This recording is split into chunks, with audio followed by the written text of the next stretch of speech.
नमस्कार मंडळी, मी रुचिरा आज पुन्हा तुमचं स्वागत करते. आज मी आली आहे पिंपळगाव निपाणी आणि हे आहे अहिलानगरमधील अकोले या तालुक्यात अ, निपाणी म्हणजेच पिंपळगाव निपाणी येथे या गावात. तर पिंपळगाव निपाणी येथे आहे सटू आईचं मंदिर आणि आज मी आली आहे त्या मंदिरात आईच्या दर्शनाला. तर चला माझ्याबरोबर. पण त्याआधी तुम्हाला मी दाखवते इकडच्या सुखसोयी. ऑन रोडच हे मंदिर आहे. अगदी सोयीस्कर आहे यायला.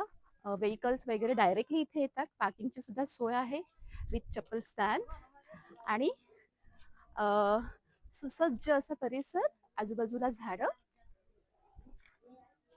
आणि आता आपण जाऊ थेट मंदिराकडे. या.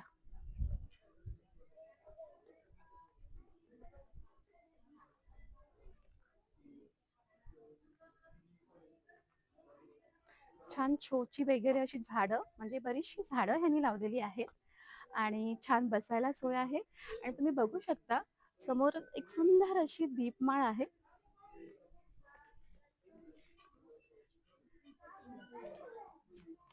आणि छान हे असे सिंहाचे हे दोन स्टॅच्यू. तुळशीचं दर्शन घेऊ विथ मला हे सांगायचंय की इथे पाण्याची जे कोणी भाविक येतील त्यांच्यासाठी पाण्याची सोय केली आहे. आपण जे नारळ वगैरे फोडतो तिथे नारळ नारळ फोडण्याचं एक स्थान आहे. आणि आता आपण मंदिरात प्रवेश करूया. त्याआधी सुंदर तुळशीचं दर्शन घेऊ आणि मंदिरात जाताना अ, आपले पाय अस्वच्छ असतात, पायाला धूळ लागलेली असते, त्यासाठी इथे पाण्याची उत्तम सोय आणि असं म्हणतात इथे रेग्युलर हे पाणी क्लीन केलं जातं. फ्रेश फ्रेश वॉटर इथे असतं. सो आता आपण मंदिरात प्रवेश करूया.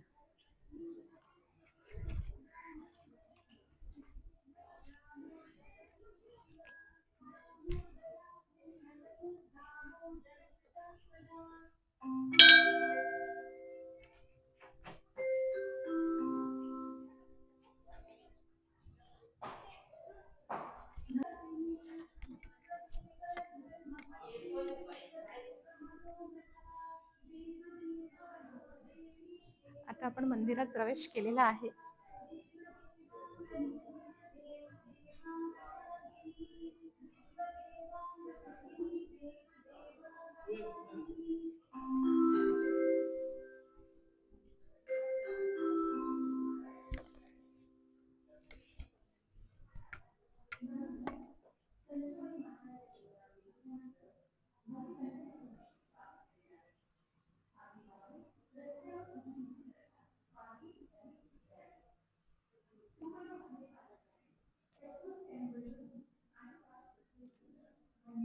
अ, आता तुम्ही सर बोललात ना की म्हणजे शेंदूर प्रक्रिया ही झाली होती. हो, ज्याप्रमाणे कधी कधी झाली होती ती? वणीच्या देवीची शेंदूर प्रक्रिया झालेली आहे, हम्म, हम्म. त्या पद्धतीनंच आपण वर्षापूर्वी आपल्या संभाई देवीची पण त्याच गुरु ब्राह्मणांच्या हस्ते हम्म. आणि त्याच कारविरांच्या हस्ते शेंदूर प्रक्रिया आपण करून घेतलेली.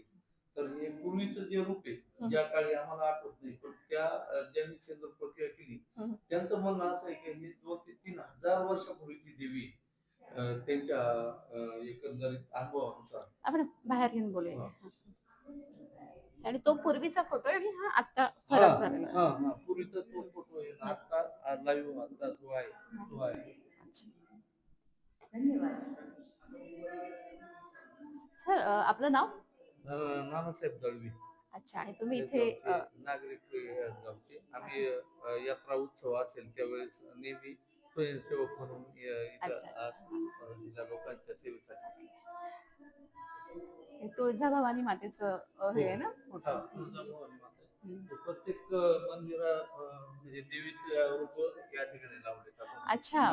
महालक्ष्मी कोल्हापूरची महालक्ष्मी, हा तुळजापूरची तुळजाभवानी, कोल्हापूरची महालक्ष्मी, म्हणजे इथे प्रत्येक देवीचं रूप आपल्याला बघायला भेटतं इथे. हो. सप्तशृंगी मातेचं. वा.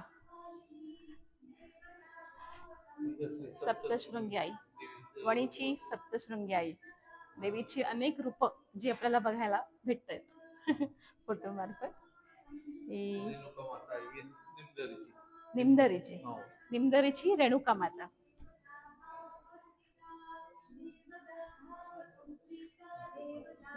ही भवानी भवानी माता है ना. हा बरोबर. छत्रपती शिवाजी महाराजांचं दैवत दैवत. भवानी बरोबर. माता. आणि ही रेणुका माताची. रेणुका माता. रेणुका माता मुलगा परशुराम क्षेत्र निमदरी. हा. निमदरीच आहे. तेच. ओके. आता आपण एक प्रदक्षिणा मारून घेऊ मंदिराला. या.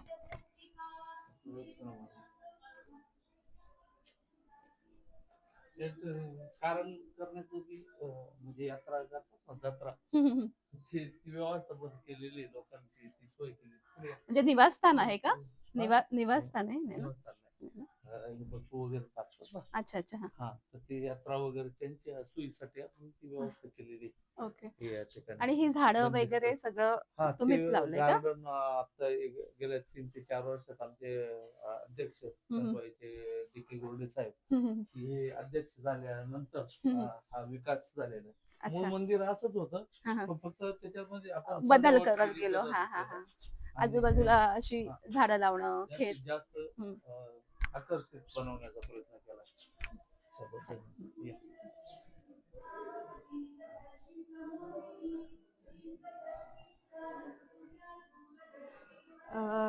तुम्ही बघू शकता इथे सुंदर असे पाळणे ठेवलेले आहेत. हे अगदी सागाचे पाळणे आहेत हे.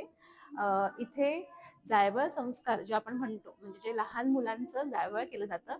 आपण ज्या आईचं दर्शन घेतलं, सट्टू आईचं, त्याचं दर्शन घेऊन इथे जायबळ केलं जातं आणि ते केस इथे देवीला अर्पण केले जातात. सो आता आपण बाहेर पूर्ण माहिती गावकऱ्यांकडनं आणि सरांकडनं घेऊच. तोपर्यंत चला.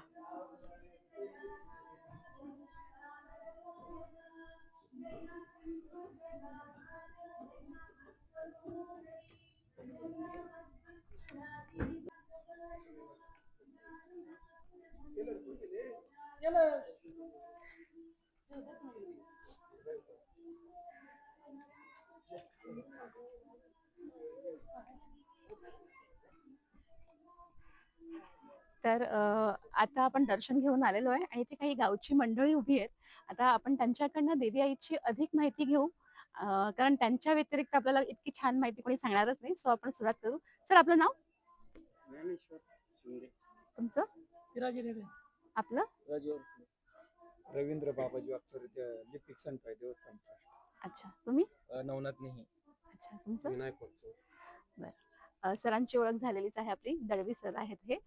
तर मला हे जाणून घ्यायचं होतं, हे मंदिर कधीपासून आहे आणि या मंदिराचा थोडक्यात इतिहास मला कोण छान सांगेल ऍक्च्युली थोडक्या पद्धतीमध्ये, की हे मंदिर कधीपासून आहे? 3000 सालापूर्वी झालेलं आहे. त्याच्या आपण आता गेल्या वर्षी शेंदूर प्रक्रिया केली. त्या मूर्तीवरती 850 किलो शेंदूर निघाला, जुना शेंदूर. अच्छा. आपण वणीगडाला जे पौराणिक होते त्यांना बोलून शेंदूर प्रक्रिया केली. ब्राह्मण लोक सगळे पुण्यावरून बोलवले होते.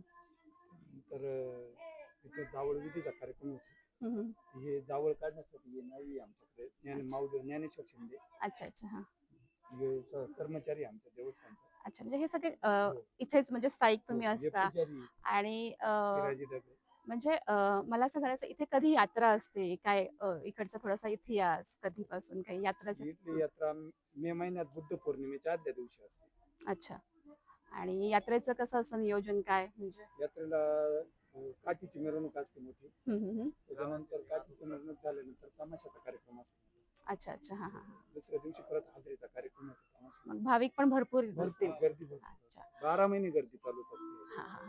म्हणजे ह्याचं ऍक्च्युली ही सटवाई देवी आहे आणि जेव्हा आपण बाळ जन्माला येतो त्याच्यानंतर 1-2 महिन्यानंतर इथे आपण जायबळ काढायला म्हणून इथे येतो. आणि सटवाई देवी म्हणजे तीच की जी आपलं भविष्य लिहिते, नशीब लिहिते. सो आणि काही विशेष आहे का इकडचं? इथं 7 जिल्ह्याचे लोक जावळ काढायला. ओके. 7 जिल्ह्यांची लोक. ओके. महाराष्ट्रातली सगळ्यात मोठी सटवाई आणि जावळा इथं पिंपळवली. अच्छा अच्छा. महाराष्ट्रातली सगळ्यात मोठी. महाराष्ट्रातली सगळ्यात मोठी. ओके. तर त्यांचं म्हणणं आहे की महाराष्ट्रातली सगळ्यात मोठी ही सटवाईचं हे मंदिर आहे आणि इथे जायबळ विधी होतो. इथे जसं सटुवाई प्रत्येकाचं नशीब लिहिते तसं देव म्हणून लहान मुलांनी इथे आशीर्वाद घेण्यासाठी येतात. आणि इथे हे पण असतं, काय म्हणतात तुम्ही, यात्रा सुद्धा असते. बुद्ध पौर्णिमेला नवरात्र उत्सव असतो. आणि अजून काही इथे? नवरात्रोत्सव नवरात्रोत्सव. छान, आणि इथे तुम्ही हे बदल केलेत, हे बदल कधीपासून केले? कारण एप्रिल 2022 पासून इथं बदल झालेले आहे. हम्म, हम्म, हम्म, त्यानंतर आम्ही इथं संतवाई प्रतिष्ठान म्हणून एक स्थापन केलेलं आहे आमच्या अध्यक्षांनी. हम्म, हम्म, त्यांनी प्रतिष्ठानतर्फे हे 2 सिंह, हम्म, तुळशी वृंदावन आणि हे ब्लॉक 9 हम्म. लाखाचं काम केलेलं आहे प्रतिष्ठानतर्फे. एक अच्छा. देवस्थानचा रुपया पण नाही. अच्छा, म्हणजे त्या प्रतिष्ठानच्या लोकांकडून वर्गणी गोळा करून वर्गणी. गावच्या प्रतिष्ठानच्या माध्यमातून हे काम म्हणजे गावच्या प्रतिष्ठानच्या माध्यमातून हे सगळं काम केलेलं आहे. जे तुम्ही पेपर ब्लॉक बघताय, ह्या ज्या सिंहांच्या मूर्ती तुम्ही बघितल्या आहेत देवाच्या आजूबाजूला, आणि हा जो सुंदर परिसर म्हणजे छान अगदी झाडं लावून जे सुस्वच्छ आणि सुंदर असं मोहित करणारं जे वातावरण इथे निर्माण केलेलं आहे ते प्रतिष्ठानतर्फे आहे. तो आपण त्या प्रतिष्ठानाचे आभार मानू. गावकऱ्यांचेही मी आभार मानते की इतकं सुंदर तुम्ही छान देवाचं अगदी हा मंत्र जाप पण कायम चालू असतो. हो. आणि नियोजनही इतकं सुंदर होतं की आल्या आल्या चपला कुठे काढायच्या, पार्किंग कुठे करायची, प्लस स्वच्छता कशी ठेवायची, ह्या सगळ्या गोष्टी अगदी कंटिन्यू ती लोक टेपद्वारे स्पीकर्सद्वारे हे सगळं कंटिन्यू सांगितलं जातंय की जेणेकरून भाविकांना त्रास नाही झाला पाहिजे. अतिशय सुंदर अशी माहिती तुम्ही दिली, त्याबद्दल तुम्हाला सगळ्यांचे खूप खूप धन्यवाद. खूप छान वाटलं. अजून काही माहिती बाकी राहिलेली नाही ना? नाही काय नाही, जनरली नवरात्रोत्सव जोरात साजरा केला जातो. नवरात्रीमध्ये 9 दिवस 9 दिवस, कार्यक्रमच असतो. कार्यक्रम आणि हे करतात. सगळी सुधारणा करण्यासाठी अध्यक्षांनी खिशातून पैसे भरपूर घातलेले. अध्यक्षांचं नाव DK गोरडे. DK गोरडे. हो. असं. ग्राम सुरक्षा यंत्रणा महाराष्ट्राची त्यांनीच चालू केलेली पूर्णपणे. अच्छा अच्छा, हा हा. आज ते सर नाही आहेत का? नाही. नाही, सो बिझी आहेत का? सो त्यांची कमी नक्कीच उद्भवते की त्यांनी खूप सारं इथे योगदान केलेलं आहे, त्याच्यामुळे आज हे मंदिर इतकं सुंदर आणि सुस्वच्छ आणि छान दिसतंय. सो त्यांचेही आपण आभार मानू. DK गोरडे सर, धन्यवाद सर की तुमच्यामुळे इतकं सुंदर आणि छान मंदिर, आणि गावकऱ्यांचेही आभार की त्यांनी इतकं छान ह्या मंदिराला जोपासलंय, छान केलंय. आणि खरंच अगदी सिंहाच्या मूर्त्यांपासून दीपस्तंभापासून जे आजूबाजूचे जे झाडं आहेत ती सुद्धा खूप सुंदर प्रकारे इथे लावलेली आहेत. बसण्याची छान सोय केलेली आहे, पाण्याचे नियोजन आहे, पाण्याची सोय आहे. तुम्हाला सगळ्यांचे खूप खूप आभार, धन्यवाद, थँक्यू. सो अशी थोडक्यात सुंदर अशी माहिती गावकऱ्यांनी इकडच्या लोकांनी आपल्याला दिलेली आहे. तर हे होतं सटुआईचं मंदिर, जे तुम्हाला मी बोलली निपाणी येते, पिंपळगाव निपाणी येते, अहिल्यानगरमध्ये, अकोले या तालुक्यामध्ये पिंपळगाव निपाणी येथे हे सटुआईचं मंदिर आहे. नक्की दर्शनाला आपल्या लहान लहान मुलांना घेऊन या. खूप गरजेचं असतं. प्रत्येक तुम्ही ऐकलं की कुठून कुठून महाराष्ट्रातून लोक इथे दर्शनाला आपल्या मुलांना घेऊन येतात. तुम्हीही नक्की घेऊन या. आणि सटुआईचे दर्शन कसं वाटलं, हा व्हिडिओ कसा वाटला हे मला नक्की कळवा. धन्यवाद.